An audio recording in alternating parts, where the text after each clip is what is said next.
Mesdames, Messieurs, bonjour et bienvenue sur notre chaîne YouTube. L'information vous place au sommet du monde. Alors, si vous êtes nouveau, abonnez-vous et cliquez aussi sur la cloche de notification pour ne plus rien manquer. On commence. Le président du Ghana, président en exercice de la Conférence des chefs d'État et de gouvernement de la CEDEAO, Nana Dankwa Akufo-Addo, ainsi que le négociateur de la CEDEAO pour Mali, Goodluck Jonathan, ont tous les deux séjourné à Bamako.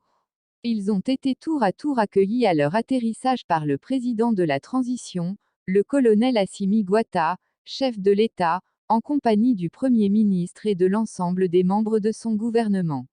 Après avoir échangé avec les autorités de transition, la délégation devait s'entretenir avec la société civile ainsi qu'avec les tendances politiques dont celle acquise au respect du délai imparti à la transition. En toile de fond, l'organisation des élections à date indiquée, un sujet sur lequel les positions ont visiblement achoppé. C'est du moins l'impression qui se dégage d'un séjour qui s'est conclu sans restitution de la part du président ghanéen ni du côté du médiateur de la CEDEAO pour la crise malienne. Il semble, de sources concordantes, que les deux émissaires se contenteront d'un compte-rendu fidèle au chef d'État de l'organisation sous-régionale auquel la décision finale revient.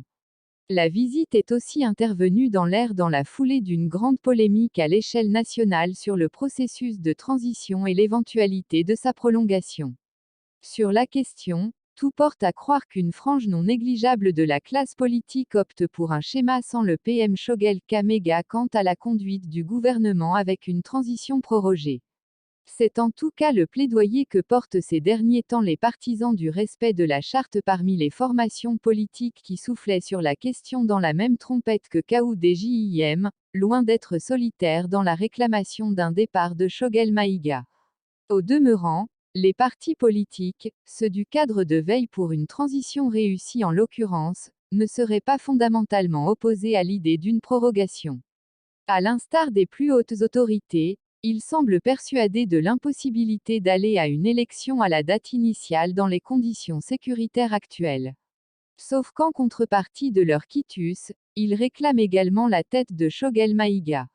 Mais en plus de demander le départ du Premier ministre, les dites tendances politiques se prononcent également dans le sens d'un abandon des assises de refondation qu'ils jugent coûteuses et contre-productives.